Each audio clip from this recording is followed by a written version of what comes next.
നക്ഷത്രങ്ങളുടെ ഗതിയും ഗ്രഹങ്ങളുടെ ഓരോ പാദത്തിലെയും സഞ്ചാരവുമാണ് ഫലങ്ങളിൽ വ്യതിയാനം വരുത്തുന്നത്. ഉദാഹരണത്തിന് ഈ ആഴ്ചയിലെ ചൊവ്വയിലെ ഉത്രാടം നക്ഷത്രത്തിലെ സഞ്ചാരം ഉന്നത അധികാരികൾക്ക് അനുകൂലമാണ്. അശ്വതി നക്ഷത്രക്കാർക്ക് ഈ വാരം വിദേശ തൊഴിൽ ലാഭം ഉണ്ടാകാൻ സാധ്യതയുണ്ടെന്ന് പാരമ്പര്യമായി പറയാറുമുണ്ട്. അതുപോലെ തന്നെ മകര നക്ഷത്രക്കാർക്ക് ധനനേട്ടവും ശത്രുനാശവും ഈ വാരം കാണാനിടയുണ്ട്. നക്ഷത്രങ്ങളുടെ യോനി, ഗണം എന്നിവയെ അടിസ്ഥാനമാക്കി ഈ ആഴ്ചയിലെ ആരോഗ്യ മേഖലയിലെ ഫലങ്ങളാണ്. രേവതി നക്ഷത്രക്കാർക്ക് ഈ വാരത്തിൽ മനസ്സിനെ നിയന്ത്രിക്കാൻ ബുദ്ധിമുട്ട് അനുഭവപ്പെടാം എന്ന് പറയുന്നു. തിരുവാതിരക്കാർക്ക് അപ്രതീക്ഷിത സുഹൃത്ത് സംഗമവും ഉണ്ടാകും. പൂയ നക്ഷത്രക്കാർക്ക് കുടുംബത്തിൽ മംഗളകർമ്മങ്ങൾ നടക്കും. 2025 ഡിസംബർ 21 സൂര്യന്റെ ദക്ഷിണായനത്തിൽ നിന്ന് ഉത്തരായനത്തിലേക്കുള്ള പരിവർത്തനത്തിന്റെ നാന്ദിയാണ്. സൂര്യൻ ധനുരാശിയിൽ നിന്ന് മകരൻ രാശിയിലേക്ക് പ്രവേശിക്കുന്നത് പ്രപഞ്ചത്തിലെ ഊർജ്ജ കേന്ദ്രീകരണത്തിൽ വലിയ മാറ്റങ്ങളൊക്കെ വരുത്തുന്നു. ഈ വാരത്തിൽ മകരൻ രാശിയിൽ സൂര്യൻ, ചൊവ്വ, ശുക്രൻ എന്നിവയുടെ സംക്രമണം ഗ്രഹങ്ങളുടെ രാശിക്കൂട്ടം തന്നെ ഉണ്ടാകുന്നുണ്ട്. ശാസ്ത്രീയമായി നോക്കിയാൽ ശൈത്യകാല അയനാന്തം പ്രകാശത്തിന്റെ കുറവിനെ സൂചിപ്പിക്കുന്നു. എന്നാൽ ജ്യോതിഷത്തിൽ മകരത്തിലെ ഈ ഗ്രഹ സംക്രമം അച്ചടക്കത്തിന്റെയും ലക്ഷ്യബോധത്തിന്റെയും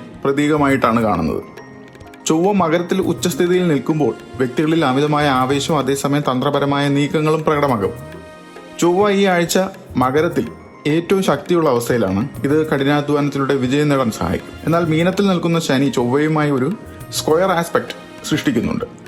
ഇത് മാനസികമായ അസ്വസ്ഥതകൾ, ലക്ഷ്യബോധങ്ങൾ, കാലതാമസത്തിനൊക്കെ കാരണമാകും.